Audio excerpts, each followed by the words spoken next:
সবাইকে আমন্ত্রণ জানাচ্ছি। আজকে একটি কার্ভিং করছি। কার্ভিংটা খুবই সহজ একটা কার্ভিং। তো কার্ভিংয়ের কথা বললে সবাই একটু ঘাবড়ে যায় যে না জানি কত কিছু লাগবে। হয়তো বিশেষ কোনো ভেজিটেবল লাগবে, স্পেশাল কোনো নাইফ লাগবে।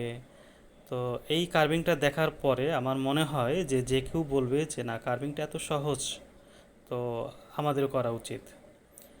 তো দেখতেই পাচ্ছেন যে একটা আলুকে পেপার থিন স্লাইস করে দুইটা টুথপিকের মাধ্যমে গেঁথে গেঁথে খুব সহজে ফুল কিভাবে তৈরি করা যায়।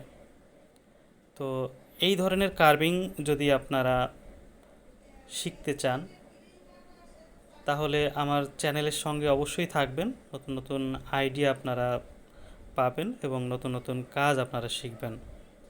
তো কোনো কাজই আপনার অতটা কঠিন না যদি আপনার করার ইচ্ছা থাকে। আর যখন আপনি নিত্য নতুন কাজ করবেন আপনার মধ্যে আইডিয়া তৈরি হবে, তখন শুধুমাত্র এই কাজটা নয়, আরও নতুন নতুন কাজ আপনি করতে পারবেন। খুব সহজ, সুন্দর, আর সহজেই আপনি যে কোনো ফুডের প্লেটিং করতে পারবেন এই কার্ভিংটা দিয়ে।